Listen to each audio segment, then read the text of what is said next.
اچھا آپ نے کپڑے بھی دھونے تو سردیوں میں پانی گرم کرنا ہے وغیرہ وغیرہ. اس میں بہت زیادہ کنزپشن ہو جاتی ہے. تو ہمارے گیس محکمہ کا کہنا ہے کہ ہمارے پاس پاکستان کی کل ضروریات کو پورا کرنے کے لیے جون میں 42% گیس ہے, 100% نہیں ہم دے سکتے. تو یہ جون کی بات ہے. دسمبر اور جنوری میں دینے کے لیے ان کے پاس 5% بھی نہیں ہے. 10% کا اگر وہ دعویٰ کریں تو وہ بھی ان کا غلط ہوگا. ان کے پاس دینے کے لیے نہیں ہے. ہماری فیکٹریاں بند ہو جاتی ہیں, ہمارے گھروں کے چولہے ٹھنڈے پڑ جاتے ہیں. تو یہ صورتحال ہے. اس پہ ابھی تک کوئی میٹنگ نہیں بلائی گئی. پہلے ہوتا تھا, آج سے میں 10 سال پرانی بات کر رہا ہوں, کہ نومبر سے پہلے اکتوبر میں محکمہ سوئی گیس کے جو منسٹرز ہوتے تھے, ان کے بڑے جو ہوتے تھے, وہ اس کی جمع بندی کرتے تھے اور اس پہ میٹنگز ہوتی تھی اور کہا جاتا تھا کیسے مینیج کرنا ہے. وہ پھر طے کرتے تھے کہ فیکٹریوں کو اس وقت پہ دینا ہے, گھریلو صارفین جو ہیں صبح شام ان کو کھانا پکانے کے اوقات میں جو ہے وہ گیس بلا تعطل دی جائے وغیرہ وغیرہ, جو بھی ان کی مینجمنٹ ہوتی تھی. 2018 سے لے کر آج تک یہ محکمہ سوئی گیس اس کا گواہ ہے. ان کے آفیشل سے میری میٹنگ ہوئی ہے. انہوں نے کہا جی اس کے بعد خان صاحب کے دور میں تو بالکل اس سرے میں کوئی میٹنگ ہی نہیں ہوتی تھی, کوئی پلاننگ ہی نہیں تھی. اچھا 2018 سے لے کر اب تک ایک نیا کنیکشن نہیں دیا گیا پورے ملک میں.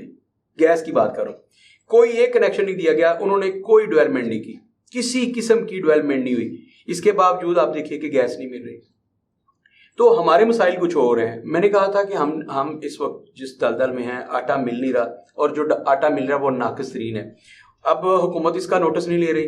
آج کے پروگرام میں جو ہماری فوڈ اتھارٹی ہے اور جو ذمہ دار ہیں ان سے کہوں گا کہ جو بچتا نہیں ٹکر جو بچتے ہیں روٹی کے جو ٹکڑے بچ جاتے ہیں, وہ بعد میں خرید لیتے ہیں. جو پھیری لگانے والے ہوتے ہیں وہ گلی گلی جاتے ہیں, وہ اسے چھان ٹکر کہتے ہیں. تو وہ جو روٹی کے ٹکڑے بچتے ہیں چھان ٹکر کے نام پر وہ خرید لیتے ہیں. اب یہ ہوا ہے کہ جو مل آنرز ہیں وہ ٹکڑے روٹی کے وہ ٹکر خرید لیتے ہیں, اور پکی ہوئی روٹیوں کے جو بچے ہوئے ٹکڑے ہوتے ہیں ہوٹلز میں اور گھروں میں, وہ دوبارہ سے پیس کے اس کو آٹے میں شامل کیا جا رہا ہے. 50% گندم ہے اور 50% وہ ہے. تو وہ چیزیں وہ ہم کھا رہے ہیں گھروں میں. اسی لیے کوئی بندہ صحت مند نہیں ہے. جب آپ صبح اٹھتے ہیں تو ہر بندہ کہتا ہے کہ میرے سے تو اٹھا نہیں جا رہا تھا. بھائی آپ کے اندر انرجی کہاں سے جائے گی؟ نہ آپ کو دودھ خالص مل رہا ہے. تو حکومت کے کرنے والے جسے ہم گورنمنٹ کہتے ہیں نا, اس نے گورننس کرنی ہوتی ہے. گورننس میں یہ آتا ہے کہ آپ کو صاف ستھری چیزیں ملیں اور ان کے ریٹس جو ہیں وہ گورنمنٹ جو مقرر کرے اس پہ ملے. آپ کو گوشت اس ریٹ پہ نہیں مل رہا جو گورنمنٹ مقرر کرتی ہے. کوئی ایک چیز آپ کو اس ریٹ پہ نہیں مل رہا جو حکومت مقرر کرتی ہے. میں بار بار سوچتا ہوں کہ یہ ڈی سی صاحبان جو ہیں یہ بیٹھے ہوئے ہیں نا, آپ پہ کلیکٹرز ہیں, گورنمنٹ کے لیے ریونیو اکٹھا کر رہے ہیں تاکہ وہ اللہ ترلے کریں. ان کی پولیس بیٹھی ہے تو اس لیے بیٹھی ہے کہ جو حکومت ہے وہ آرام سے حکومت کرے. ہم نے ان کے خلاف کچھ نہیں ہونے دینا. پتہ ہے نا آپ کو, جب کنٹینرز لگتے ہیں تو پولیس والے ہٹاتے ہیں یا لگاتے ہیں جس کے خلاف لگانے ہوں. تو آپ لوگ اب ذرا دیکھیے کہ ملک کی سمت میں جا رہا ہے. تو میں عرض کروں گا کہ ہم لوگ جس دلدل میں پھنس گئے ہیں, اور جو میں نے تعلیم کے بارے میں کہا تھا اس پہ تو کل ایک بہت بڑی کانفرنس بلا رہے ہیں ہم لوگ, اور اس پہ بات کی جائے گی. اس میں کہ جو ہوا ہے تعلیمی نظام کو جیسے تباہ کرنے کے لیے سازش ہو رہی ہے, یہ ایک بہت بڑی سازش ہے. تو پرائیویٹ سیکٹر کے جو لوگ ہیں اس پہ کل میرے پروگرام کے بعد انہوں نے اس پہ کانفرنس بلا لی, اور کل بڑے دماغ بیٹھ کے اس پہ غور کریں گے کہ جو ایک گجرانوالہ بورڈ میں صرف 9th کا 1,31,000 بچہ فیل ہو گیا ہے, اس کی وجوہات کیا ہیں اور آئندہ ہم کس پلاننگ کی طرف حکومت کچھ کر نہیں رہی. اچھا تو میں کہہ رہا تھا کہ ہم دیوالیہ ہونے کے قریب ہیں. ہم سے قرضے نہیں دیے جا رہے جو ہم نے عالمی مالیاتی بینکوں سے لیے ہیں, IMF سے, ورلڈ بینک سے, باقی دوست ممالک سے. عوام کے مسائل کچھ اور ہیں, اور یہاں پہ یہ دھمکیاں دی جا رہی ہیں کہ اگر میرا کیس اوپن کیا گیا, بھائی اسحاق ڈار صاحب نے اس ملک کو لوٹا نہیں ہے, ان پہ یہ الزام ہے اگر تو وہ عدالتوں میں جائیں, جا کے ثابت کریں کہ انہوں نے نہیں لوٹا. یہ تڑی لگا دینا کہ اگر میرے کیس ری اوپن کیے گئے اور مجھے اریسٹ کرنے کو تو میں خطرناک ہو جاؤں گا. اس کا مطلب کیا ہے؟ اب وہ ملک میں آ گئے اور اب ہمارے سینے پہ بیٹھ کے مونگ ڈلیں گے, سارا کچھ کریں گے اور کہیں گے کہ اگر مجھے چھیڑا گیا تو میں خطرناک ہوں, مجھے لوٹنے کی اجازت دیجیے. سیم یہی خان صاحب کریں. تو آپ ان تمام پولیٹیشنز کا ان کا مزاج ملاحظہ فرمائیے کہ اگر ان سے یہ پوچھ لیا جائے کہ جناب آپ کو ہم نے 5 سال کے لیے چنا تھا, جو آپ نے ایجنڈا جس منشور کے تحت آپ نے الیکشن لڑے تھے اس میں شامل تھا کہ ہم غریب آدمی کے لیے زندگی آسان بنائیں گے, ہم ان کو روٹی کپڑا مکان دیں گے, یا ایسے مواقع فراہم کریں گے کہ یہ خود روٹی اور کپڑا اور مکان جو ہے اس کے لیے اسباب پیدا کر سکیں. یہ حکومت کا کام ہوتا ہے. حکومت نے ہم تو جب سے پیدا ہوئے ہیں کسی بھی حکومت نے ہمارے لیے تو کچھ نہیں کیا. اچھا اگر کسی نے تھوڑا سا ڈلیور کرنے کی کوشش کیا ہے تو وہ تو صرف اپنے اقتدار کو بچانے کے لیے جیسے بھی کیا ہے. آئی سویئر کہ میں نے محسوس کیا ہے کہ سیاستدانوں کے پاس ہمارے لیے کوئی وقت ہی نہیں ہے یہ سوچنے کے لیے کہ عوام کو کیسے ڈلیور کرنا ہے. سقراط نے آج سے کوئی 25 صدیاں پہلے ایک جملہ کہا تھا اپنی اسمبلی کے بارے میں. اس نے کہا تھا کہ ہماری اسمبلی ان سرمایہ داروں ان جو ذخیرہ اندوز ہیں ان کا گڑھ ہے جو اسمبلی میں بیٹھ کر یہ سوچتے ہیں کہ ہم نے 1 روپے سے 10 روپے کیسے کمانے ہیں. یہ سقراط نے اس زمانے میں کہا تھا آج سے 2500 سال پہلے.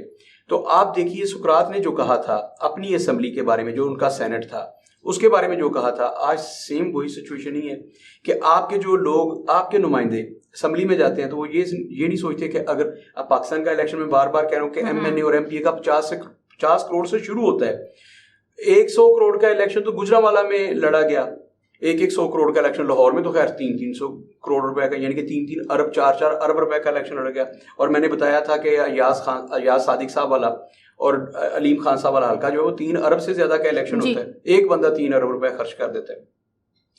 تو جس ملک کے لوگ 50 کروڑ روپے خرچ کریں گے صرف الیکشن لڑنے وہ آپ کی خدمت کے لیے تو نہیں آئیں گے کہ ہم نے 50 کروڑ 1 ارب روپیہ خرچ کرنا ہے. اور 1 ارب روپیہ میں نے ایک دفعہ آپ کو بتایا تھا اسی پروگرام میں 1 ارب روپیہ 1 ارب اتنے روپے ہوتے ہیں کہ آج مجھے 100 سال پورا زندہ رہنے کا ابھی موقع مل جائے اللہ رب العزت مجھے 100 سال اور ہر روز میں 30,000 روپے خرچ کرنا شروع کروں جو کہ میرا خرچہ نہیں ہے. میں تو مطلب لوئر مڈل کلاس ہی ہوں نا تو میرا تو گھر کا خرچہ 30,000 روپے ڈیلی ہے لیکن میں ہر روز 30,000 روپے خرچ کروں اور 100 سال مسلسل خرچ کرتا رہوں تو 1 ارب روپیہ خرچ نہیں ہوتا.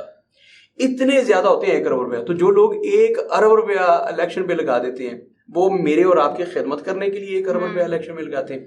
میں بار بار کہتا ہوں کہ پاکستانی قوم یاد رکھے یہ جو انقلاب ہوتے ہیں رشیا میں انقلاب کیسے آیا تھا. رشیا میں کارل مارکس نے جب انقلاب کے بارے میں اس نے اپنا فلسفہ پیش کیا اپنی تھیوری پیش کی داس کیپیٹل کے نام سے جب اس نے اپنی تھیوری پیش کی تو وہ بیچارہ تو اب اس کی زندگی نے وفا نہ کی بلکہ کہا جاتا ہے کہ ان کی پہلی جو جلد تھی داس کیپیٹل کا پہلا والیوم آیا تو ان کی ڈیتھ ہوگی دوسرا والیوم لکھا پڑا تھا اور باقی جو اس کا دوست تھا جو اس کا چوتھا والیوم ہے اس نے کمپلیٹ کیا تھا جس میں تھیوری آف سرپلس ویلیو جس میں اس نے سرمایہ پلس محنت کی بات کی. وہ ہم کبھی کارل مارکس کے اس نظریے پہ اس فلسفے پہ بات کریں کہ وہ کتنا خوبصورت تھا. ہم لوگوں نے ہمارے مسلمانوں نے ٹھیک سے اسے پڑھا نہیں اور اسے اسلام سے متصادم قرار دیا. ایکچولی اس نے سارے کا سارا یہ جو جس کو آپ سوشلزم یا کمیونزم کہتے ہیں یہ اس نے سارے کا سارا اسلام سے لیا لیکن نام اپنا رکھ دیا. اس پہ پھر کبھی کسی پروگرام میں بات کریں گے. تو لینن نے جب اس کا سارا پڑھا اس کے نظریات کو پڑھا تو اس نے کہا کہ میری قوم جو ہے اس وقت جس صورتحال میں ہے ان کو جگانا بہت ضروری ہے. خیر اس نے قوم کو جگایا جیسے بھی جگا لیا جلا وطنی بھی قبول کرنا پڑی. ہمارے تو نیلسن منڈیلا گئے ہیں نا تو وہاں کھابے کھا رہے ہیں ان کو پتہ ہی نہیں ہے کہ قوم کو کیسے جگانا ہے. تو قوم کی بیداری کے لیے میاں نواز شریف صاحب کی بات کر رہا ہوں جب سے گیا انہوں نے کیا کیا اس قوم کے لیے ٹھیک ہے کوئی کیا تو آپ مجھے بتائیں. اچھا بالکل پتہ ہی نہیں ہے. وہ بندہ جب جلا وطن ہوا ہے تو اس نے خطوط لکھے ہیں بڑے بڑے لوگوں کو اور اس نے کہا تھا کہ لوگوں تک میری بات پہنچائیں. وہ خط آتا تھا ایک بندے کے پاس پھر اس کی فوٹو کاپیز کی جاتی تھی اور بڑے خفیہ انداز میں کیونکہ پابندی تھی وہ لوگوں تک پہنچائے جاتے تھے لوگ پڑھتے تھے اس کی بات کو. پھر ایک وقت آیا کہ رشیا میں انقلاب آیا. وہ الگ بات کہ اس انقلاب کے غبارے سے ہوا کیسے نکلی ہم اس پہ جب انقلاب رشیا کی بات کریں گے. اب جو سیم یہی سچویشن تھی اس وقت انقلاب آیا لیکن اس انقلاب کو چونکہ وہ اسلام کا تابع نہیں تھا ایک انسانی سوچ تھی اسے پتہ نہیں تھا لہذا غبارے سے ہوا نکلی. اچھا سیم اسی طرح ہوتا ہے فرانس میں. فرانس کے لوگوں کی صورتحال بالکل ہم جیسی تھی کھانے کے لیے کچھ نہیں ملا تھا اور بڑا مشہور جملہ اسی وقت مارز وجود میں تھا جب ملکہ ماری انطونیس سے کسی صحافی نے پوچھا انہوں نے کہا کہ ملکہ لوگوں کو کھانے کے لیے روٹی نہیں مل رہی. تو ملکہ نے کہا اگر روٹی نہیں مل رہی تو کیک کھا لیا کریں. اتنی سادہ تھی ملکہ اس کا کہنا تھا کہ روٹی نہیں ملتی تو کیک کھایا کریں. مطلب اسے نہیں پتا تھا کہ اس کے لیے زیادہ پیسے چاہیے. اچھا تو جب نپولین بوناپارٹ نے یہ دیکھا کہ میرے ملک میں وہ اس وقت کے جنرل قمر جاوید باجوہ تھے فرانس کے جب انہوں نے دیکھا کہ میں ان کے لیے جنگیں لڑ رہا ہوں ان کی سرحدیں ان کا جغرافیہ وسیع کر رہا ہوں اور یہاں کے ملک کے جو لوگ ہیں انہیں 2 وقت کی روٹی نہیں ملی تو پھر ایک انقلاب آیا. وہ خونی انقلاب تھا. پاکستان کے حالات بالکل اسی نہج پہ ہیں جیسے میں نے رشیا کی مثال دی ہے جیسے میں نے فرانس کی مثال دی ہے. فرانس میں لوگوں کو کھانے کے لیے روٹی نہیں ملی تھی. پاکستان میں دیکھیے روٹی نہیں ملی, 2 وقت کی روٹی. تو اب ہم جب اس صورتحال میں, تو کیا مجھے اور آپ کو ایک ایسے لیڈر کی ضرورت نہیں ہے؟ جی سر. اچھا, جو خطرناک ہو لیکن ان لوگوں کے لیے خطرناک ہو جو لوگ اس ملک کو لوٹ رہے ہیں. تو عمران خان صاحب کس کو, اسٹیبلشمنٹ کو وہ کہتے ہیں, نیوٹرلز کو کہتے ہیں, خلائی مخلوق کو کہتے ہیں میں خطرناک ہو جاؤں گا, ایکس وائی زی کا نام لیتے ہیں, وہ ایکس وائی زی کو پتہ ہونا چاہیے میں زیادہ خطرناک ہو جاؤں گا. اسحاق ڈار صاحب نے جو کہا ہے نا کہ میں ہیکر سے زیادہ خطرناک ہوں, اس کا مطلب یہ کہ ان کے پاس بہت سارے راز پڑے ہیں مختلف لوگوں کے. یہ دھمکی دی ہے نا انہوں نے کہ مجھے نہ چڑھا جائے, اگر مجھے مقدمات میں الجھایا گیا تو میرے پاس ایسے ایسے راز ہیں, ایسی ایسی لیکس ہیں. اور ویسے محترمہ مریم نواز صاحبہ نے دی ہوں گی, کیونکہ وہ جتنی بھی آڈیو لیکس ہوتی ہیں سنا ہے کہ ان کا ذخیرہ ہے ان کے پاس. اتنے پاکستان کے قومی اثاثے نہیں ہیں جن کی جتنے اثاثے ان کے پاس ہیں آڈیو لیکس کے یا ویڈیو لیکس کے, اتنی زیادہ انہوں نے چیزیں جمع کی ہوئی ہیں. یہ سنا ہے ہم نے, میں نے جا کے ان کا خزانہ دیکھا نہیں, ان کے لاکرز ابھی تک چیک نہیں کیا. اچھا عشا, میں ساری گفتگو کے بعد جس کنکلوژن پہ آنا چاہتا تھا کہ انقلاب فرانس ہو, انقلاب رشیا ہو, اور انقلاب ایران چونکہ ذرا تھوڑا سا مختلف تھا اس لیے اس کا ذکر نہیں کیا, اور ویسے بھی لوگ اس پہ جزبز ہو جاتے ہیں, وہ شیعہ انقلاب ہے نا, کافر شیعہ کافر انقلاب ہے, تو چونکہ وہ ایک کافر انقلاب ہے اس لیے میں اس کا ذکر نہیں کر.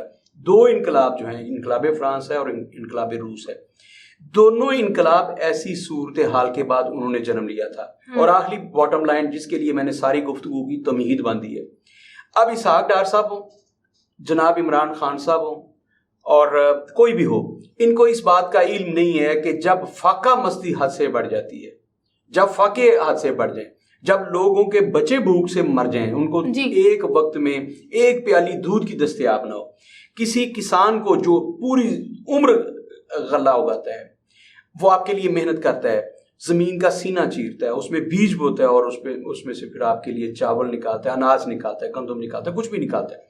جب اس کے گھر میں دانے نہیں جاتے, جب اس کا پڑولا بالکل خالی ہو جاتا ہے, اس میں دانے نہیں ہوتے, اس کو 2 وقت کی روٹی میسر نہیں ہوتی, تو عشا میں اسحاق ڈار صاحب اور عمران خان صاحب کو بتانا چاہتا ہوں کہ آپ کو پتہ ہی نہیں پھر وہ کتنا خطرناک ہوتا ہے. جو میں نے مثال دی ہے انقلاب فرانس کی, بلا وجہ نہیں دی, میں لنک کرنا چاہتا تھا بات کو.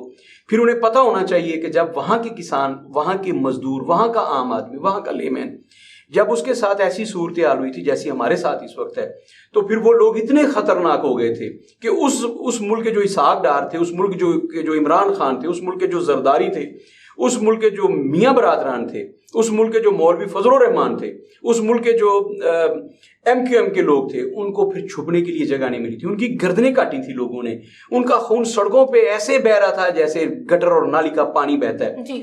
تو اسحاق ڈار صاحب ہوں, عمران خان صاحب ہوں, یا کوئی بھی ہو, جتنے بھی میرے سننے والے ہیں پولیٹیشنز, ان کو میں عرض کرتا ہوں کہ اگر آپ نے عوام کا نہ سوچا, اگر آپ یہی جنگ لڑتے رہے, یہ نورا کشتی ہے, اس کا کوئی نتیجہ نہیں نکل. نورا کشتی ہمیں سب نظر آ رہا ہے کہ نہ کسی نے اریسٹ ہونا, نہ کسی نے پکڑے جانا, نہ کسی کو سزا ہونی ہے. 50 روپے کے اسٹامپ پہ جا کے موجے مانتے ہیں آپ کو کون پکڑے گا؟ یہ خطرناک کی دھمکیاں ہمیں نہ دیں. میں آپ کو دھمکی دے رہا ہوں کہ اگر پاکستان کے عوام جاگ گئے, اگر ان کی غیرت جاگی, اب ذرا سخت جملہ کہنا, اگر ان کی غیرت جاگی تو آپ کو پتہ ہی نہیں ہے کہ خطرناک اسے کہتے ہیں. پھر آپ کو چھپنے کے لیے اسحاق ڈار صاحب کہیں جگہ نہیں ملے گی, عمران خان صاحب پھر آپ کہیں بھاگ نہیں سکیں گے, پھر آپ کو کوئی بنی گالا اور کوئی انگلینڈ آپ کو پناہ نہیں دے سکے گا. یہ تاریخ ہے. اس وقت سے ڈرے جب پاکستانی عوام کا سویا ہوا بھٹی جاگ جانا ہے, ان کی سوئی ہوئی غیرت جاگ جانی ہے, اور پھر انہوں نے نکلنا ہے. اور پھر آپ جو دھرنے کی کال دیتے ہیں, جب عوام نے رجوع کرنا ہے, اسلام آباد کی طرف جانا ہے, انہوں نے جاتی عمرہ کی طرف جانا ہے, انہوں نے بنی گالا کی طرف جانا ہے, انہوں نے بلاول ہاؤس کی طرف جانا ہے, تو پھر آپ لوگوں کو کہیں چھپنے کی پناہ نہیں ملنی. آپ کی قبریں بھی پاکستان میں نہیں بنیں گی. آپ کو پتہ نہیں چلے گا کہ کتنے جانوروں نے آپ کو گوشت نوچ کے کھایا ہے. قیامت والے دن فرشتوں کے لیے آپ کو اکٹھا کرنا مسئلہ بن جائے گا. اتنے جانوروں کے پیٹ سے آپ کو نکالنا پڑے گا. خدا کا خوف کریں, اس پاکستانی قوم کے لیے کچھ سوچیں. اگر آپ پاکستانی عوام کو صرف یہی بتاتے رہے کہ میں خطرناک ہو جاؤں گا اور میں آپ سے زیادہ خطرناک ہوں, تو یاد رکھیے آپ سے زیادہ خطرناک جو چیز ہے وہ مفلسی ہے, وہ افلاک ہے, وہ بھوک ہے, اور جو اس وقت ہمارے پیٹوں میں دوڑ رہی ہے. جب اس نے نڈھال کر دیا تو پھر لوگ اٹھیں گے, ان کی غیرت جب جاگے گی اٹھیں گے, اور پھر آپ لوگوں کو پتہ چلے گا کہ زیادہ خطرناک کون ہے. جی ناظرین, آپ نے ہمارے سینئر تجزیہ کار کی گفتگو سنی. امید ہے آپ کو آپ کے بہت سے سوالات کے جوابات مل گئے ہوں گے. اسی کے ساتھ اپنی میزبان شہر رحمان کو اجازت دیجیے. اللہ حافظ.